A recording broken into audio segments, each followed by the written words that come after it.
I'm Carol Cohn, and welcome to Purpose 360, the podcast that unlocks the power of purpose to ignite business and social impact. Joining me today on Purpose 360 is a returning guest, author and academic Dr. Christopher Marquis, one of the world's leading experts in social responsibility. In September 2020, I had the joy of having a conversation with Christopher about his book, Better Business: How the B Corporation is Remaking Capitalism. Well, in the following years, Christopher really dove even deeper to the practices of corporations around the globe. And in his new book, it is in the beginning, the first part, it's actually a scathing expose of how business leaders who are solemnly professing their dedication to principles of environmental and social justice, unfortunately, their actions betray an enduring commitment to the neoliberal idea of maximizing profit, e.g., let's maximize profit at all costs. And unfortunately, they're hiding behind what he calls the mirage of ESG and corporate social responsibility, with corporations continuing to exploit the very resources and communities essential to their success.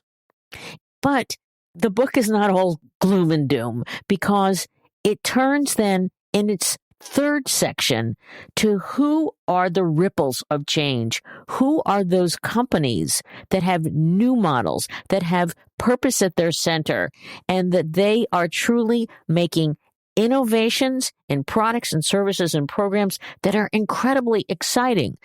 So there is bright light on the horizon in the Profiteers. This is going to be an amazing conversation. So welcome back to the show, Chris. Great to be here. You're looking forward to the discussion, Carol. Oh, it's going to be wonderful. So for our listeners, I'd love you to talk a bit about your background, and especially, Chris, because you're an academic, but early in your career, according to your bio, you worked in financial services at JP Morgan Chase. I saw that, for 6 years or so. But then you made this tremendous shift. It's great to be talking to you about this, because actually when you were asking that, it really brought up some memories of when I was growing up, and actually how some of those experiences may actually play a big role in my professional development. So I'm currently and have been for the last about 20 years a professor, and I teach on sustainable business, social innovation. I'm at Cambridge University, and I've been here for about 2 years now. You and I met actually as my first job out of getting a PhD at Harvard Business School. You and I worked on a number of things together there, one of which was on PNC Financial Services. And I think the fact that banks have always, in the United States, typically been very focused on their communities and aim to give back, actually had a very deep imprint on the work that I've subsequently done and my focus on business sustainability and responsibility. And so why do you love academia? Why did you switch from business to academia? I think it's a profession, at least my experience has been that I've been able to have tremendous sort of freedom to be entrepreneurial, to follow my interests, and to do, what I want. I mean, there's no one telling me what I have to research, what I want to write, what I have to write about. I can really follow my passion, and if I think something's important, really dig into it. And I'm curious, how did you end up at Cambridge in England? Cambridge had a job opening, and they, it's a pretty high status position here. And they contacted me, and I at first didn't think I would actually take it. I thought maybe small chance, but I'll give it a shot. And I think that after getting to know the faculty here in the administration, and actually the focus at Cambridge on sustainability, on climate, is just incredible. Cambridge, I didn't realize this. For your U.S. listeners, Oxford is sort of like Harvard, and Cambridge is sort of like MIT. It's much more in engineering, tech school, a lot of the interest, even computer science and biology, engineering, is very focused on issues of the natural world and climate and sustainability. And so it really felt like it was a great sort of home for this next phase of my career. Now, I want to turn to the new book, because that's what most of this is going to be about today, The Profiteers. Sure. And congratulations. Thank you. There's a lot in this book. But I love in the promotional materials that you talk about that your research, it wasn't just pure research. It wasn't just case studies. You said that you looked at investigative reporting, that you looked at court cases, that you looked at peer-reviewed research, and then first-hand case studies.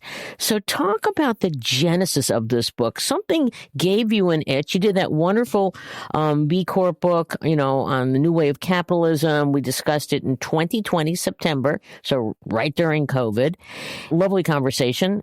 Great book. But this is different. This is something's going on here. Yeah. Yeah, good question. It does depart quite a bit from the previous work that I did. I think that there's actually common themes underlying both books and a lot of my work. And that's that I really do think that business as an engine for social good, for environmental good, is like nothing else in this world. I think that the innovation and creativity of business leaders is absolutely essential to solve some of our biggest problems and issues in the world.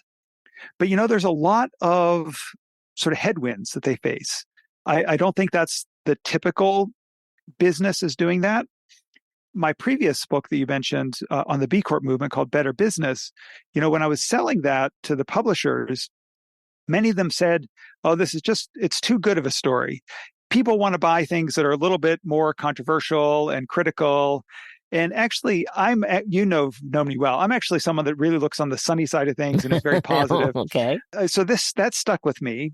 Along the same lines, there's been so many books and academics writing about the positive side of, doing well by doing good, et cetera. So I felt, I should actually dig a little bit more into the challenges and the difficulties of the economic system that exists. There's a lot of people that talk about the problems with, shareholder primacy, where, companies are very, very short-term oriented because of the markets and their investors, which creates a lot of, economic and societal problems. And so I really wanted to dig into that a little bit deeper and a little bit more to understand some of the roots of that system, and then also how it gets manifest through business decisions. So that was really, the genesis.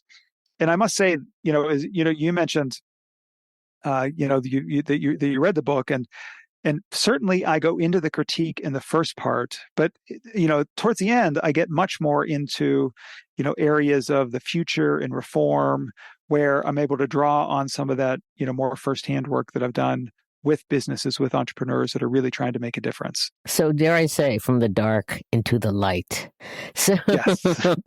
so let's get into it. I love early in the book, you're saying business is the cause of current troubles, and though perhaps the most important cure. So there we go, from the dark and the light.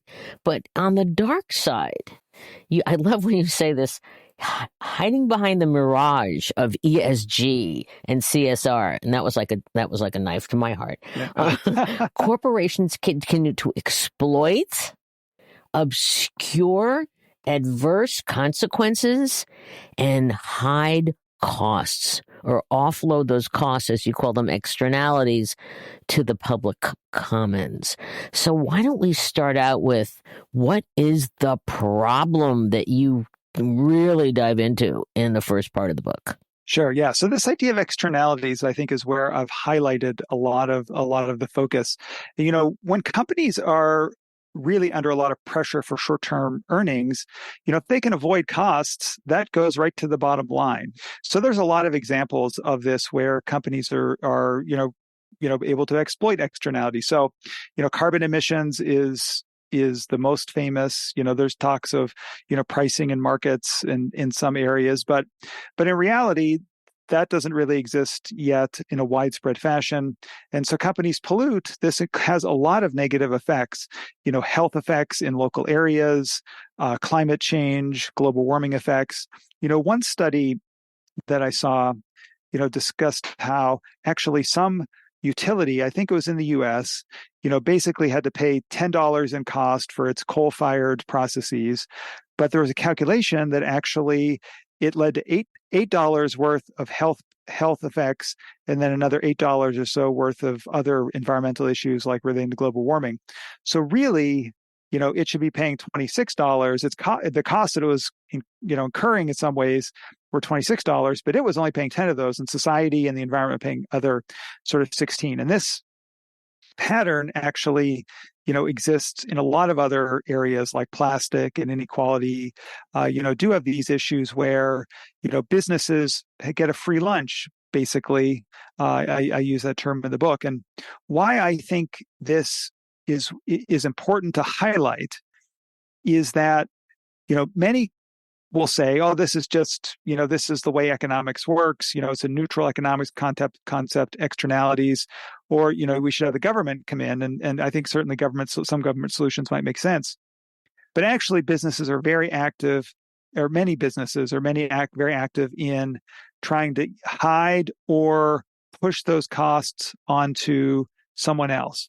So around plastic as an issue, very low rates of recycling, but many large companies are just telling you, recycle. But probably they should actually be investing in, new packaging, alternative ways of distribution, as opposed to promoting recycling. So that's, some examples. Let's talk about the public commons. And why do you feel that there are great examples at the end, but that it seemed to be like, whether it's oil and gas, or to your point of packaging or CPG companies, that they're really offloading these? People probably in their, grade school or elsewhere learned about this tragedy, the commons metaphor, where, there's a commons. There's actually public commonses here in Cambridge, interestingly enough, that people can graze their cattle on. There must be some regulation where there's certainly certain numbers. But, when the commons is free, Farmer Joe, he'll realize, well, I should get another cow. And everyone ends up getting another cow. And then actually all the grass gets eaten. And then all of a sudden there's this collapse. And this has happened in a lot of different markets, like sort of for cod fishing in New England, in other areas. And I think that, this is, relevant for us in the world because related to this, there's also this Earth Overshoot Day. I don't know if you've seen this, but it's where we've overused the total resources of the Earth. And what happens is, like a public commons, when you keep overusing every year, at some point, there will be a collapse. And I think this is something that, we around climate need to be thinking about very seriously and take a lot of very serious action. So I think that, these externalities do lead to this public commons issue, which is, one of the important reasons why we need to be more enhanced in keeping companies in line. Regarding the public commons, you asked the question, who pays for the damage? Should a company say, well, we're giving you a product and here's the product and it's a fair price, but there's all these externalities and the hidden costs, to your point about climate change, plastic pollution, biodiversity loss, wealth inequality. Who pays for these? It's people, basically. And I think, the general public, it's interesting. How I identified this and got interested in writing a book about it is actually from companies that see this issue and realize it's part of their responsibility. So one company is an example, Grove Collaborative. So I don't know if you know Grove, but they're a company that does, health and beauty kitchen type products. Frequently people get them on subscription, or you can buy individually. The co-founder and current board chair, Stu Landsberg, when I interviewed him, and it really was very influential in how this book was developed, he told me, as we see our social responsibility and sustainability, we focus on plastic because plastic is our biggest externality. And what he meant by that is that, it's a lot cheaper for companies to actually make things out of virgin versus recycled plastic. So he said, actually, we're going to develop a system to have internal tax on ourselves for plastic, and we're going to actively work to remove plastic, to avoid plastic, eliminate it from our products. I firmly believe the current day is very much this, take, make, waste, linear type of model. But I think the companies are going to be much more accountable for their supply chains and for being much more circular in the future. And the companies that are getting behind this now are actually learning how to do this and able to be sort of pioneers and leaders in the future. You talk in the book about those who are forward thinking, and you talk a lot about Emmanuel Faber, and I want to talk about him because he was one of my heroes. But there's also the issue of regulation, and the EU is much further ahead than the US, and then you have EPR laws that are popping up in states. So is this going to be voluntary? Is it going to be regulation? What's the balance? Yeah, I think that definitely there's going to be both voluntary and more state-oriented regulation. Only a small part of companies are ever going to actually do this voluntarily, I think. I think this is something where we need to actually have much more rigorous policy. I think that, something like plastic, we have all been sort of schooled in the mantra of, reduce, reuse, recycle. And I think that obviously, if we have something, we should recycle it, but that shouldn't be our choice. We should actually be able to avoid products like plastic that actually are damaging, and companies should take more responsibility, like Grove Collaborative or Seventh Generation, to reformulate products to avoid plastic. Companies like Pepsi and Coke, instead of actually, sort of promoting their plastic recycling, which they do in television advertisements and all this stuff, should actually be working to, use different materials that actually can end up being recycled. Let's talk about Danone. And then we'll talk about, because Danone, Emmanuel Faber, he really tried very hard in so many ways to reinvent that company. And he was, everybody talks about Paul Pullman, who we love. And I've had Paul on the show. But you have to know a little bit more of the inside about Danone. And so can you talk about this issue of alignment? Like you mentioned, have tremendous admiration for him. He really tried to make Danone a truly sustainable, focused on certain SDGs. During COVID, for instance, he took a pay cut. The board took a pay cut.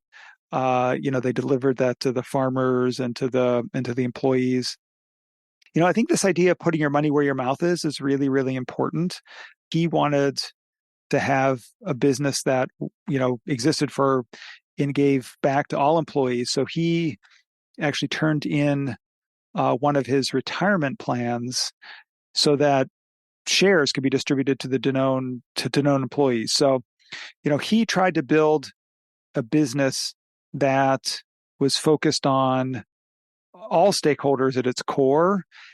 He ultimately was fired, I guess, let go from his position. I think he was the CEO for 7 years.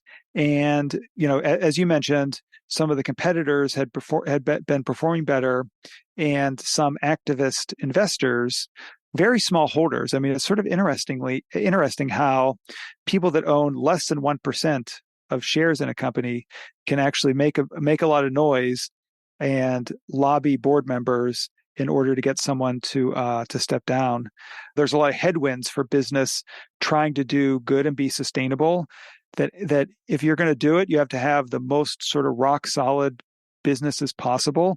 You can't just sort of talk about it and, be aspirational. And, you have to actually have the pieces put together inside your business. And this includes governance, includes incentives, includes, a variety of other sort of measurement and transparency practices. That's a challenge for companies, because it's easy to say things, and changing internally is a lot harder.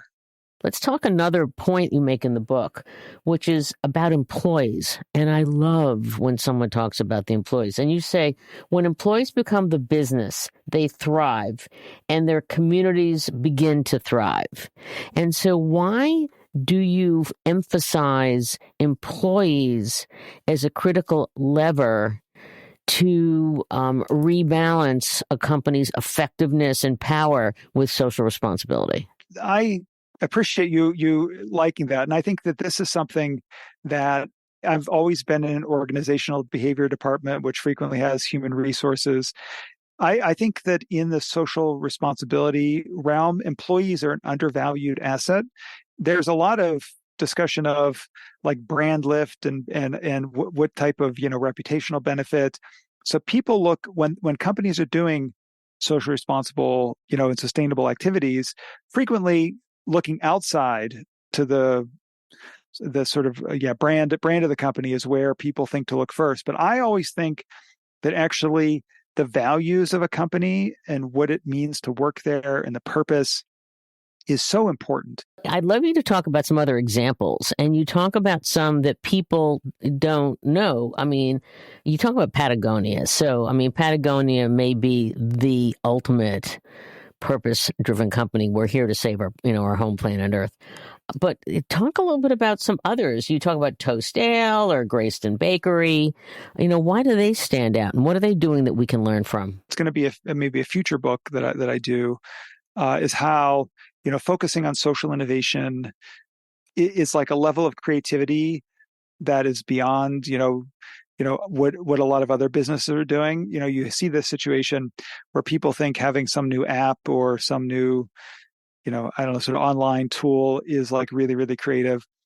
But these social entrepreneurs are really sort of flying in the face of the standard business process and to actually find a way to make a product and service and succeed in that. It's obviously, a level of creativity that's beyond what the other business is doing. But also, in doing that, when you start connecting those dots, you actually learn a lot of other things. So Toast Ale is a UK-based, beer company, and their interest is around circularity and actually helping fight food waste. So a bunch of I don't remember how to actually make beer, but some of the inputs that they use actually are, bread that would be discarded otherwise. And what they found is that actually they ended up collaborating with a lot of other breweries, and the other breweries said, "Oh, this is great. These breadcrumbs, we can totally use this in our brewing process." And so they ended up actually starting a side business, actually producing these discarded bread into an input for major beer companies' production. So that's one reason why I like, them. It's sort of this, how being responsible and thoughtful in your business can generate other opportunities around sort of circularity. Yeah, you talk a lot about regenerative systems. Is there another company you want to mention that has this regenerative approach? You mentioned Patagonia being maybe overdone, but I'm going to mention Patagonia. So Patagonia, you mentioned their current, vision or mission is, we're in business to save our home planet. Actually, up until maybe 2017, that was not their vision. That was not their mission statement. It was something it was longer, but also had the phrase in it, and do less harm. And when I interviewed Vincent Stanley, who is, known as their director of philosophy, I think is his title. He said, when we got into the regenerative agriculture space, which was through their Patagonia provisions, which is a variety of foodstuffs, he said, we realized that actually business and production could give back. It could actually generate positive effects, which is the sort of hallmark of regeneration. Said it totally transitioned our thinking. We don't want to be in business to do less harm. We want to be in business to do better. And it said this actually was a huge impetus behind their, Black Friday, don't buy this jacket, behind their movement into, repairing products, promoting reuse, having a secondhand market, using regenerative cotton. So really this business model unlock that they had, I think is really important to highlight, because the natural way to do business is, again, sort of this take, make, waste model. But through some creativity, businesses actually can think of ways to close those loops and to actually give back.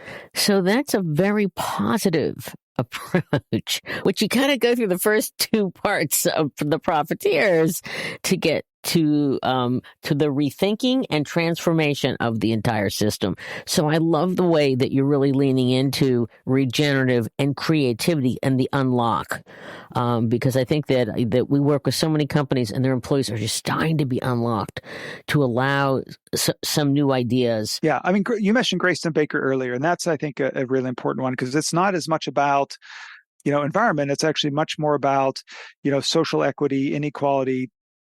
And Grayston pioneered this idea of open hiring. So, what open hiring is that you just show up and put your name on a list and you get hired. This flies in the face of traditional HR, where they do these background checks, do all this very invasive, detailed, checking of people for jobs that really don't require, a lot of that. And the truth is that a lot of these practices that are embedded into HR actually are subtle ways of actually reinforcing existing systems of discrimination and inequality. And so this idea of just having open hiring, it totally avoids all those issues, and it's a really powerful way to actually overcome discrimination in hiring. And one of the things, sort of like Toast Ale, that I think is really important is that Grayston has been very active in distributing that model to other companies. They have actually started a foundation that is active in promoting open hiring to many other businesses. For instance, the Body Shop, which used to be part of Natura, but they recently sold it, also actually is very active in that practice as well, and a number of other businesses. And so, it's these ideas that are creative in a way that they buck the traditional standards, like the fact that HR, like some HR department, would think, oh, we're just gonna basically let someone put their name on a list and hire them. Really, probably that wouldn't go over well in traditional HR departments, but actually has worked very well for them. And I should note, it doesn't mean you don't need any standards, but certain jobs, actually, a lot of the screens that exist for them aren't needed and aren't necessary. And again, a way to just reinforce discrimination. Yeah, and they're also hard to get by because it could be a drug, arrest. Right. It could be formerly incarcerated. We had a whole show on Grayston, so we're going to link that in the show notes. Oh, fantastic. So as we begin to wind this down, can you, in a finite way, and it's hard, I know, what is the playbook to recreate our economic system? So I'll say a few things. As academics, we frequently try to boil things down and have, sort of the 1, 2, 3.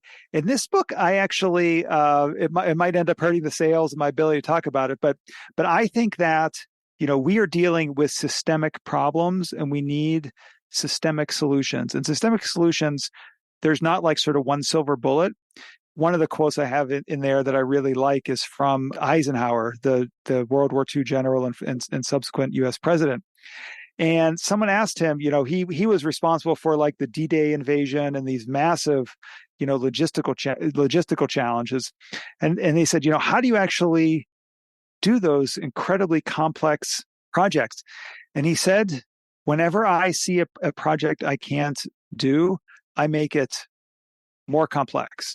And that sort of flies in the face of typical, sort of standard operating procedure. You want to look for the sort of easy wins or silver bullets or sort of break it down into small steps.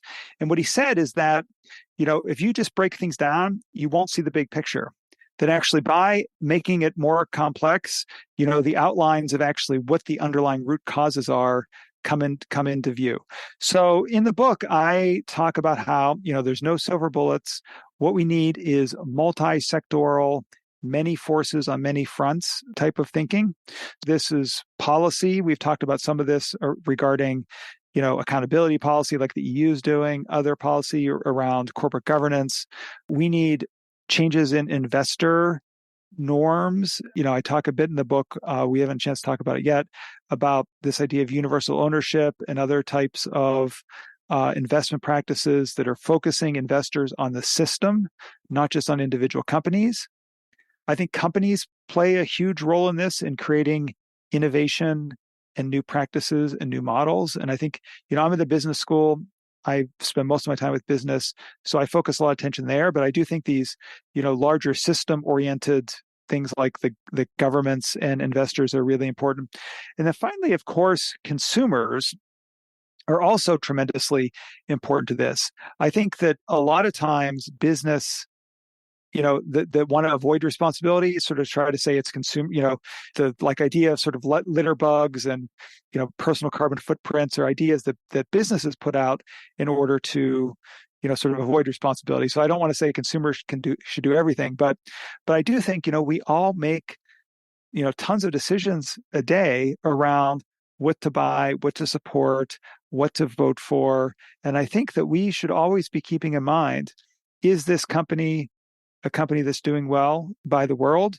Is it a local business? Is it I buy from a lot of B Corps because I know that they've been through that process. So I think that's the playbook is, there's not really a playbook, to be honest. It's actually okay. About a systemic change through multi-sector action. Okay. So before we close, I want to ask you a couple of questions since you are wise and in academia, and it has to do with AI. Okay. AI. So my question is, what is the role of purpose in an AI-driven world? Yeah, I think purpose is more important in an AI-driven world than a non-AI-driven world. You have, so I've been sort of seeing discussions and reading about, things like human-centered AI, responsible AI. And I think that those are things where people are struggling with this idea that, if there's some algorithm or machine that ends up making, a lot of decisions, we've seen these issues where bias can creep in if through AI algorithms, where people can be treated unfairly. And so I think the purpose is so important, and having humans sort of in the loop, as they say, is essential, because we want to make sure that any sort of technical system is working in ways that are for the benefit of society and humanity and the environment, and not reinforcing some of the issues that exist. As we close, and you and I could have a long conversation over many, many shows, so we'll have to do another one in the future before you do the next book. So what haven't I asked about the Profiteers? And I do want to say, why should people buy the book? Let's just get to a succinct answer. Why should people buy the Profiteers from you? I think the main reason is that, so many books are out there talking about how purpose can lead to profit. There's scores of books with that almost exact same title. And I think in times that can occur, but I think that actually for the systemic issues we have today, climate change, biodiversity risk, inequality, et cetera, we need to actually do a more thorough job of diagnosing the systemic issues. And that's what I try to do. I try to actually dig in to what some of the systemic issues that are underlying these common, these big problems we have, and then sort of roles of business, policy, investors can play in solving them. Oh, thank you. That was great. So I do give you the last word. And so anything else you want to add? No, I just want to thank you, Carol. It's you were an early influence in my sort of sustainability and social responsibility journey, and it's great to reconnect and talk to you about this book. Well, thank you so much. And so I wish you so much success with the book. It's very, very well researched. It is in your face, which I think we need. And I can't wait to see what the next one's going to be. And so please stay in touch and continue to advance true, authentic, aligned, sustainable companies that truly want to do their best in the world. As well, I love the creativity side, because innovation in this field is sorely needed. So thank you, Chris Marquis, and good luck on your book tour. Great. Thanks a lot, Carol.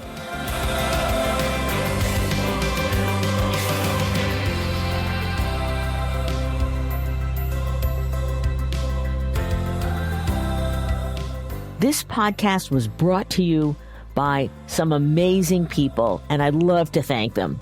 Ann Hundertmark and Kristen Kenny at Carol Cohn on Purpose, Pete Wright and Andy Nelson our crack production team at True Story FM, and you, our listener. Please rate and rank us, because we really want to be as high as possible as one of the top business podcasts available, so that we can continue exploring together the importance and the activation of authentic purpose. Thanks so much for listening.